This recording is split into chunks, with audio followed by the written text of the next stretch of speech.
मेरी भाभी बहुत सुंदर थी, जो भी उसे देखता बस देखता ही रह जाता। शादी को अभी 1 ही साल हुए थे। इस बीच मेरी भाभी कई बार अपने मायके जा चुकी थी। मुश्किल से 10 किलोमीटर की दूरी पर ही भाभी का मायका था। भाभी का बार बार मायके जाना मुझे अजीब लगता। एक दिन मैंने भाभी से मजाक मजाक में पूछ लिया, भाभी आप हर 15-20 दिन पर किसी न किसी बहाने मायके चली जाती हो, आपका कोई चक्कर उक्कर तो नहीं है ना? मेरी भाभी इस बात पर मुस्कुरा गई और बोली, मायके में मेरी माँ बीमार रहती है, घर में कोई और नहीं। मेरे भैया भाभी इलाहाबाद में रहते हैं, उसे देखने वाला कोई नहीं है, इसीलिए बार बार जाना पड़ता है। जब तुम्हारी शादी होगी ना, तब तुम्हें इस बात का एहसास होगा, समझी? मैं भाभी की बात को सच मान गई और मुंह से निकले शब्दों पर पछताने लगी। दिन भर मुझे लग रहा था कि मैंने इतनी अच्छी भाभी का दिल दुखाया। इसलिए शाम होते होते मैं भाभी के पास गई और उनसे माफ़ी मांग ली। अगले दिन मेरा एग्ज़ाम था। मैं सुबह जल्दी ही सेंटर पर पहुंच गई। वहां मुझे भाभी के मायके की मेरी एक सहेली सुमन मिली। मैंने सुमन का फ़ोन नंबर लिया और उससे बोली कि अगली बार जब मेरी भाभी मायके जाएंगी तब मैं उसे कॉल करूंगी। सुमन जो मेरी पक्की सहेली थी, अब मेरी जासूस बन चुकी थी। मेरे एग्जाम खत्म हो गए थे। अब मैं घर से कहीं नहीं निकलती थी।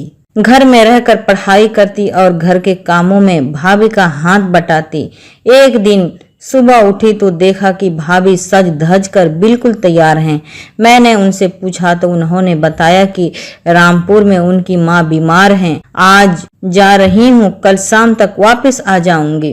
कुछ देर में भाभी घर से बाहर निकली और ऑटो वाले को रोककर उसमें बैठ गई। उनके जाते ही मैंने अपनी जासूस सुमन को फोन लगाया और उससे उसकी ड्यूटी पर लगा दिया। सुमन मेरी भाभी के मायके की रहने वाली थी और भाभी के बिल्कुल पड़ोस में ही रहती थी। सुबह से शाम हो गई थी और इस बीच मैं लगातार सुमन से संपर्क में बनी हुई थी, लेकिन भाभी अपने घर पहुंची ही नहीं थी। तब मैंने भाभी के नंबर पर फोन किया। भाभी ने फोन उठाया और बोली, क्या बात है नूर, क्यों फोन किया? घर में सब ठीक तो है ना? मैं बोली, बस ठीक है। आपकी माँ की तबीयत अब कैसी है भाभी? भाभी बोली, डॉक्टर के यहाँ ले गई थी, दवाइयाँ दी है, फिलहाल माँ ठीक है, कल शाम तक मैं तुम्हारे पास आ जाऊंगी नूर। भाभी की मीठी बातें सुनकर मुझसे ज्यादा देर न रहा गया। मैंने सीधा सवाल किया, भाभी तुम रामपुर में अपने घर पर ही हो ना अभी?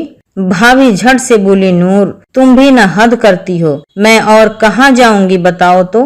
ठीक है भाभी, आप अपना ख्याल रखना, कहकर मैंने फोन काट दिया। भाभी का फोन कटते ही मैंने सुमन को फिर से फोन लगाया और बोली, सुमन तू मेरी भाभी का घर ही जानती है या फिर मुझे बेवकूफ बना रही है? सुमन ने कहा, नूर मैं तुझसे झूठ क्यों बोलूंगी, तेरी भाभी खुशबू का घर मेरे घर के बगल में ही है, मैं बचपन से जानती हूँ उन्हें। तेरी भाभी के पापा जाकिर हुसैन स्कूल के प्रिंसिपल रह रहे हैं, पूरा रामपुर जानता है उनका घर। सुमन का फोन कटने के बाद मैं और ज्यादा बेचैन हो गई। मैंने सोचा कि भैया को फोन लगाकर उन्हें अभी भाभी के मायके भेज दूं, सब दूध का दूध और पानी का पानी हो जाएगा। लेकिन मुझे लगा कि अगर सुमन गलत साबित हुई तो भाभी की नजर में मैं हमेशा के लिए गिर जाऊंगी। रात 10 बजे भैया अपने काम से घर लौटे। भाभी घर में रहती तो भैया को रात का खाना वही परोसती। भाभी के न रहते मुझे ही खाना बनाना पड़ता और घर वालों को परोसना पड़ता। भैया ने आते ही मुझसे पूछा, नूर अम्मी अब्बू को खाना खिला दिया तूने? तेरी भाभी रहती है तो इन सब बातों का ख्याल अच्छे से रखती है। मैंने कहा, अम्मी अब्बू खाए नहीं हैं अभी, वो बोले कि सलमान आएगा तो एक साथ ही खाना खाएंगे। आप अम्मी अब्बू के कमरे में बैठो, मैं वहीं दस्तरखान लगाती हूँ। भैया अम्मी अब्बू के साथ दस्तरखान पर बैठे हुए थे। मैं गरम गरम रोटियां लाकर दे रही थी। इसी दौरान मैंने भैया से कहा, भैया भाभी बड़ी सुंदर रोटियां बनाती हैं, लेकिन मेरे हाथों से हमेशा जल ही जाती है। आपकी बात हुई क्या भाभी से? भैया बोले, हाँ, तेरी भाभी से अभी थोड़ी देर पहले ही तो बात हुई है मेरी। सासू माँ बीमार हैं, आज दवाई दिलाई है उसने, कल शाम तक घर आ जाएगी। मैंने कहा, भैया ये कितनी गलत बात है ना कि भाभी के 2 भाइयों के होते हुए भी बूढ़ी माँ को गांव में अकेले छोड़ रखे हैं। अपनी बूढ़ी माँ का देखभाल करना उन लोगों का फर्ज बनता है कि नहीं? कब तक भाभी परेशान होती रहेंगी? भैया ने कहा, नूर, तू कब से इतना समझदार हो गई है? वैसे मैं इस विषय पर तेरी भाभी से बात कर चुका हूँ। वो कहती है कि उसकी माँ ही इलाहाबाद नहीं जाना चाहती, वो अकेले रामपुर में रहती हैं क्योंकि वहीं उनका दिल लगता है। वो रामपुर में ही आखिरी समय बिताना चाहती हैं। तो इसमें कोई क्या करे? उनके दोनों बेटे उन्हें अपने साथ शहर में रखना चाहते हैं, लेकिन वो नहीं चाहती। मेरी सास के पास बहुत रुपया है नूर। पिछले महीने मुझे अपने बिजनेस के लिए रुपयों की जरूरत थी। मैं बहुत परेशान था। मैंने सास से बोला कि उन्हें झट से मुझे 7 लाख रुपया निकाल के दे दिए। मेरे ससुर जाकिर हुसैन स्कूल के प्रिंसिपल थे और मेरी सास भी अच्छी पोस्ट से रिटायर हुई थी। मोटा पेंशन मिलता है उन्हें। उनके दोनों बेटे बहू अपनी अपनी जगह खुशहाल हैं। दोनों बेटे तो सरकारी नौकरी में हैं और इलाहाबाद वाले साले साहब ने तो बहुत आलीशान घर बनाया है, लेकिन सासू माँ वहाँ भी नहीं जाती। कहती हैं कि इतने बड़े घर में दम घुटता है उनका। मैं समझ गई कि भाभी के बार बार मायके जाने से भैया को कोई दिक्कत क्यों नहीं होती, क्योंकि भैया जब भी अपने बिजनेस के लिए अपनी सास से रुपया मांगते हैं वो झट से उन्हें रुपया दे देती हैं। ये अलग बात है कि भैया अपना काम निकाल कर उन्हें रुपया लौटा देते हैं। सास और दामाद के बीच इस तरह का लेन देन चलता रहता है। इसीलिए भाभी जब मर्जी अपना मायके चली जाती हैं और भैया को कोई दिक्कत भी नहीं होती। भैया और भाभी एक ही कॉलेज में थे। दोनों में प्यार हुआ और घर वालों ने भी अपने बच्चों की खुशी के लिए दोनों की शादी करवा दी, वरना भाभी के अमीर घर वाले के आगे तो हम लोग कुछ भी नहीं हैं। लेकिन यह कैसा प्यार है कि शादी के 3 साल में ही मन भर गया और इधर उधर मुंह मारने लगे। सबको खाना खिलाकर मैं सोने चली गई, लेकिन मुझे नींद नहीं आ रही थी। मैं यही सोच रही थी कि अगर भाभी रामपुर में माँ के पास नहीं है तो वो कहाँ है। मैंने एक बार फिर सुमन को फोन लगाया, लेकिन फोन रिसीव नहीं हुआ। सुबह मैं उठी ही थी कि मेरे फोन की घंटी बजी। सुमन का फोन था। मैं उससे कुछ कहती कि वो बोल पड़ी, नूर, तेरी भाभी अभी अभी ऑटो से उतरकर अपनी माँ के घर में दाखिल हुई हैं। सुमन से यह खबर सुनकर मेरा शक यकीन में बदल गया। अब मैं समझ गई कि भाभी रात भर कहीं और थीं और सुबह अपने घर पहुंची हैं ताकि वो अपने झूठ पर पर्दा डाल सके। भाभी अब भैया को फोन करेंगी और अपनी माँ से बात कराएंगी ताकि भैया को किसी तरह का कोई शक न हो। मैं कमरे से बाहर निकली और सुबह का नाश्ता तैयार करने में जुट गई। भैया नाश्ते पर बैठे ही थे कि उनके फोन पर भाभी का फोन आ गया और भाभी ने अपनी माँ से भैया की बात कराई। नाश्ता कर भैया अपने काम पर चले गए। दिन का खाना बनाकर मैं भी अपने पढ़ाई में लग गई। दोपहर में थोड़ी आंख लगे ही थी कि सुमन का फोन आ गया। वो बोली कि भाभी अभी अभी वहां से निकली हैं। शाम 4 बजे तक भाभी घर पहुंच गई और अम्मी अब्बू से मिलने के बाद सीधे मेरे पास आई और बोली, नूर, आजकल तुम्हें मेरी बड़ी चिंता होती है। कल तुमने फोन किया तो मुझे अच्छा लगा। मैं बोली, आपकी अम्मी की तबीयत अब कैसी है भाभी? वो बोली, अभी तो ठीक है। भाभी अपने कमरे में चली गई और मैं अपने बेड पर पड़े भाभी के चरित्र का विश्लेषण करने में लग गई। कैसी बदचलन औरत है भाभी। मेरी बेशर्मी की सारी हदें पार कर दी है भाभी ने। मेरे शरीफ भैया के साथ बहुत बड़ा धोखा कर रही हैं ये औरत। भाभी ने भैया से लव किया था, लेकिन क्या लव ऐसा ही होता है? कैसी बदकिरदार औरत है मेरी भाभी जो भैया के सामने बड़ी नेक बनती है। मैं भाभी के चेहरे से नकाब उतार कर फेंक देना चाहती थी, लेकिन मेरे पास भाभी के खिलाफ कोई पुख्ता सबूत नहीं था, इसीलिए मैं खामोशी के साथ वक्त का इंतजार करने लगी। अभी 15 दिन भी नहीं बीते थे कि सुबह सुबह भाभी फिर से मायके जाने के लिए तैयारी कर रही थी। मैं भाभी से बोली, भाभी कब तक वापसी आओगी? भाभी बोली, कल दोपहर तक आ जाऊंगी। वो क्या है कि मम्मी के खाते में उनकी पेंशन आई हुई है, वो बीमार हैं तो रुपये निकालने मुझे ही जाना पड़ेगा।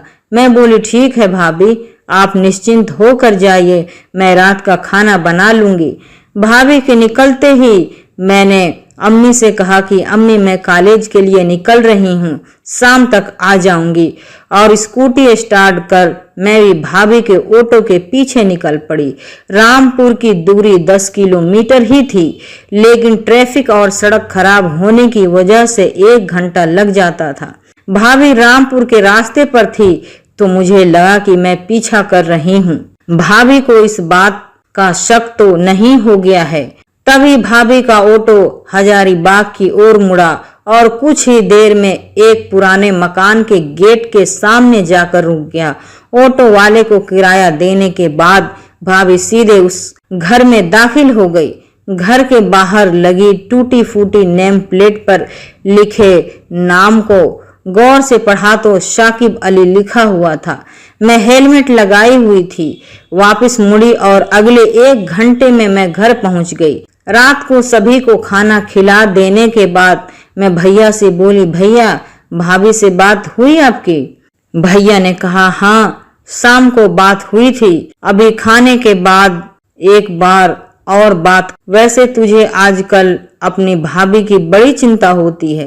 भैया की बात सुनकर मैं कुछ बोलती कि मेरी माँ बोल पड़ी, सलमान बेटा तू तो दिन भर घर में रहता नहीं, यही दोनों नंद भौजाई सगी बहनों की तरह घर में रहती हैं, दोनों के बीच बहुत प्यार है, देखकर मुझे बड़ा सुकून मिलता है। तेरी बीवी खुशबू आज सुबह ही नूर के रिश्ते की बात कर रही थी मुझसे, तुझे भी तो बताया होगा ना उसने? भैया बोले, हाँ खुशबू के इलाहाबाद वाले भैया के एक साला है कबीर, यही हजारीबाग में रहता है, अभी 1 साल पहले ही रेलवे में ज्वाइन हुआ है, उसी से नूर के रिश्ते की बात कर रही थी खुशबू। सभी को खाना खिलाकर मैं अपने कमरे में आ गई और बेड पर गिरकर सोचने लगी।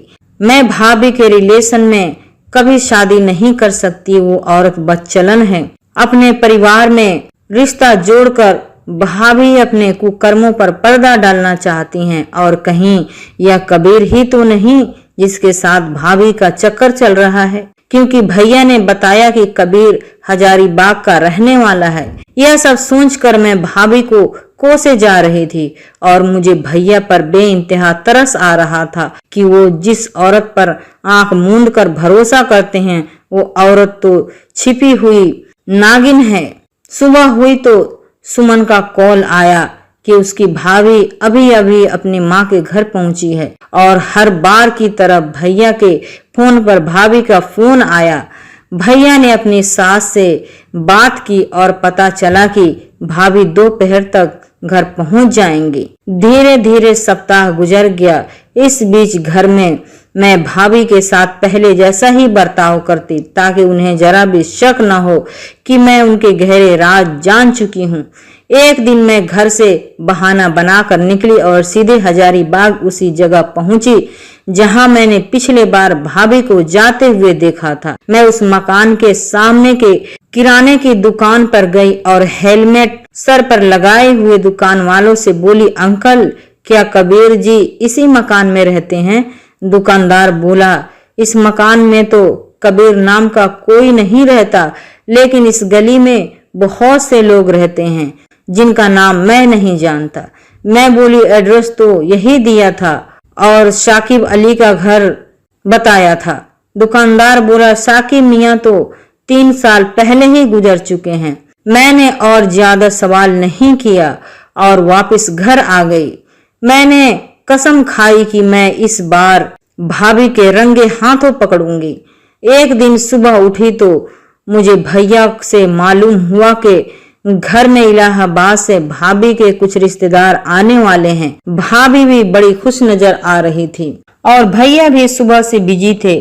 10 बजे तक घर के बाहर एक बड़ी सी कार आकर रुकी। भाभी के इलाहाबाद वाले भैया और भाभी आए हुए थे। साथ में कबीर नाम का लड़का भी था। सभी मुझे देखने आए थे। मैं मन ही मन बहुत गुस्सा हुई।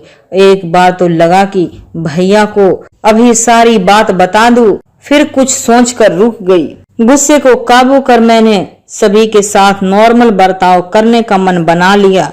आखिर शादी तो करनी नहीं थी, क्यों न कबीर को थोड़ा टटोल कर देखूं कि वो मेरे लिए यहाँ आया है या मेरी भाभी के साथ अपने नाजायज रिश्ते पर नए रिश्ते का कवच चढ़ाने यहाँ आया है। मैं कबीर के सामने बैठी थी। वो मुझे देखे जा रहा था, लेकिन मैं उसकी नजरों को बर्दाश्त करने को मजबूर थी। अकेला होता तो मैं उसकी गिद्ध जैसी आंखों को नोच लेती। भाभी बड़ी जोश के साथ सभी मेहमानों की आवभगत में लगी हुई थी। रिश्ता उनकी भाभी के भाई का था, लेकिन इस वक्त तो वो लड़की वालों की तरफ से ही थी।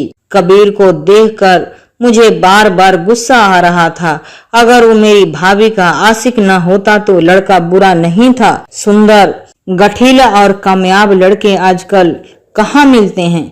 मेरे घर वालों को तो यह रिश्ता बहुत पसंद आया। सभी शादी के लिए राजी थे, लेकिन भैया ने समझदारी दिखाई और बोले कि लड़की का ग्रेजुएशन फाइनल होने के बाद ही शादी की तारीख तय करेंगे। मेरी ग्रेजुएशन में अभी 1 साल का वक्त था। मैंने राहत की सांस ली। भाभी के काले कारनामों का भंडाफोड़ करने के लिए इतना वक्त काफी था। कबीर के घर वाले भी इस रिश्ते से खुश थे और कबीर भी मेरे नंबर पर लगातार कॉल करने लगा। मैं उससे बात कर लेती ताकि मैं उसकी मनसा बखूबी जान सकूं। इस बीच कबीर मुझसे कई बार बाहर मिलने की जिद करता। मुझे उसकी इस बात से बहुत ज्यादा गुस्सा आता, लेकिन मैं अपने गुस्से को जाहिर न होने देती और हर बार टाल जाती। मैं इस ताक में थी कि एक बार मैं इन दोनों को रंगे हाथ पकड़ लूं। कुछ दिन बीते।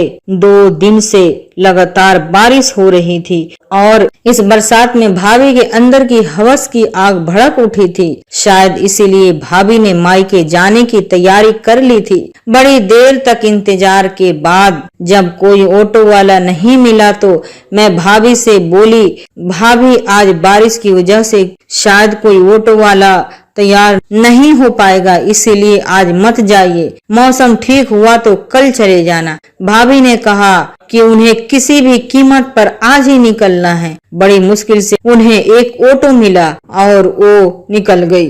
भाभी के घर से निकलते ही मैं भी कॉलेज का बहाना बनाकर घर से निकल गई।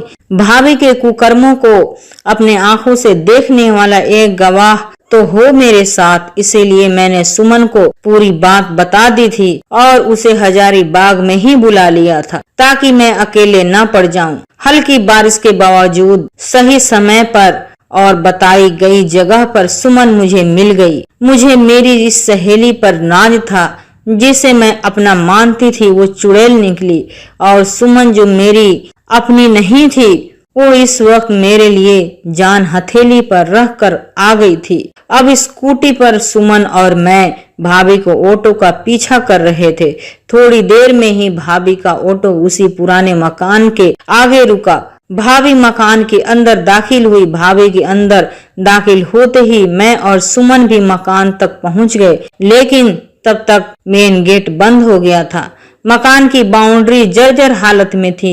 थोड़ी सी कोशिश में हम उस दीवार को फांद कर घर के अंदर दाखिल हो सकते थे।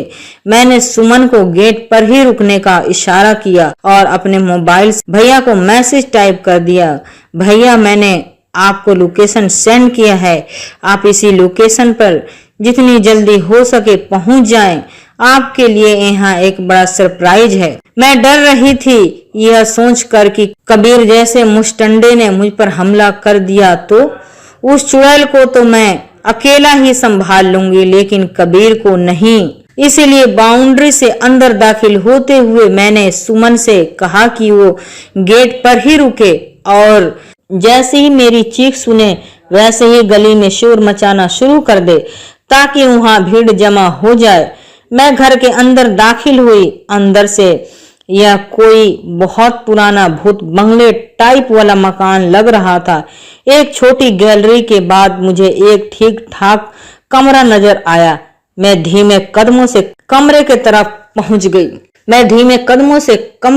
पहुंच गई, लेकिन तभी भाभी को कमरे से बाहर निकलते देखा तो मैं डर गई और मेरे पैरों से लगकर वहां रखा गमला नीचे गिर गया। मुझे वहां देखकर भाभी चौंक गई और बोली, नूर तुम यहाँ कैसे? मैं भी अपने गुस्से को काबू न कर पाई और बोली, मैं अकेली नहीं आई हूँ। गेट पर मेरी सहेली खड़ी है और भैया भी थोड़ी देर में पहुंचने वाले हैं। मैंने उन्हें लोकेशन सेंड कर दिया है। तुम्हारे पापों का घड़ा भर चुका है भाभी। निकालो उस गुंडे को बाहर जो मेरा शौहर बनने निकला था। तुम दोनों ने भी गजब की प्लानिंग की थी, लेकिन मैं तुम्हारी इस खौफनाक प्लानिंग को बहुत पहले ही समझ गई थी। भाभी के चेहरे के रंग पूरी तरह उड़ चुका था। वो बोली, नूर तुम्हें बहुत बड़ी गलतफहमी हुई है। अंदर कबीर नहीं, मेरी बूढ़ी माँ है। अंदर आओ और खुद देख लो। मैं गुस्से में बोली, झूठ मत बोलो खुशबू, तुम्हारी माँ तो रामपुर में रहती है। भाभी कुछ कहती इससे पहले सुमन भी वहां पहुंच गई। सुमन को देखकर भाभी और भी हैरान हो गई। वो बोली, दोनों अंदर चलो, मैं सब बताती हूँ। हम दोनों डरते डरते कमरे में पहुंचे तो देखा कि बेड पर एक बूढ़ी औरत लेटी हुई है, जिसे देखकर हम दोनों का गुस्सा खत्म हो गया। मैं कुछ बोलती तभी भाभी ने कहा, इस माँ ने मुझे जन्म दिया है और रामपुर वाली माँ ने मुझे पाला है। हम 5 बहनें हैं। मेरे अब्बू शाकिब अली रामपुर में जाकिर हुसैन के यहाँ ड्राइवर की नौकरी करते थे। जाकिर हुसैन के एक के बाद 1-2 लड़के ही पैदा हुए और इधर मेरे अम्मी अब्बू के भी 5 लड़कियां हो गई।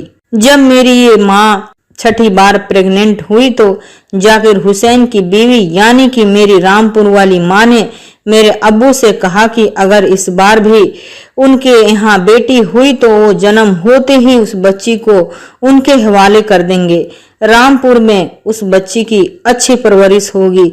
यह सोचकर मेरे माँ बाप राजी हो गए और मेरे जन्म के साथ ही मुझे रामपुर में जाकिर हुसैन के हवाले कर दिया गया। जैसे मेरे माँ बाप ने सोचा था, मेरी परवरिश उससे भी अच्छी माहौल में हुई। 3 साल पहले जब तुम्हारे भैया से मेरी शादी हुई तब तक मैं अपने अतीत के बारे में कुछ नहीं जानती थी, लेकिन 2 साल पहले मुझे पैदा करने वाले मेरे अब्बू का इंतकाल हुआ। तब मुझे माँ ने बताया कि वो मेरी असली माँ नहीं है। रामपुर वाली मेरी माँ इतनी महान औरत है कि वो अब तक मेरे इस माँ की देख रेख का पूरा खर्च उठाती आई हैं। एक परमानेंट मेड यही माँ के साथ ही रहती है, जो बेटी की तरह मेरी माँ की देखभाल करती है। उस मेड के बच्चे बहुत ही अच्छे स्कूल में पढ़ते हैं, जिसका पूरा खर्च रामपुर वाली मेरी माँ उठाती है। 10-15 दिनों पर जब वो मेड अपने घर जाती है तब माँ की देखभाल के लिए मुझे इसके पास आना पड़ता है। कई बार सोचा कि तुम्हारे भैया को सब सच बता दूं, लेकिन हिम्मत ना कर पाई और सोचा कि जब माँ का इंतकाल होगा तब बता दूंगी। थोड़ी देर में भैया भी लोकेशन पर पहुंच चुके थे और उन्हें पूरी बात की जानकारी मिल चुकी थी। भैया ने भाभी को गले से लगा लिया। भाभी ने मेरी इस गलती को माफ कर दिया और भैया को भी यह भनक न लगने दी कि भाभी का पीछा करते हुए उनके घर पहुंच गई थी। मैं भाभी के घर में ही बैठी थी कि कबीर का कॉल आया। मैं फोन लेकर बाहर निकल आई और बोली, हेलो कबीर, तुम कहाँ हो? कबीर बोला, मैं तो यहीं हूँ हजारीबाग में। तुमसे कहता हूँ कि स्कूटी से कभी इधर भी आ जाया करो, लेकिन तुम्हारे पास तो मेरे लिए टाइम ही नहीं है।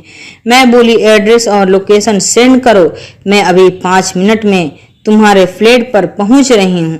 हजारीबाग में शाम तक रुक कर भैया घर चले गए। सुमन अपने घर फोन कर हजारीबाग में भाभी के पास ही रुक गई और मैं भाभी को बताकर कबीर के फ्लैट पर पहुंच गई। उसके 3 महीने बाद ही मेरे और कबीर की खूब धूमधाम से शादी हो गई। आज मैं कबीर के साथ बहुत ही खुश हूँ। कबीर मुझसे बहुत प्यार करता है। दोस्तों, ये कहानी कैसी लगी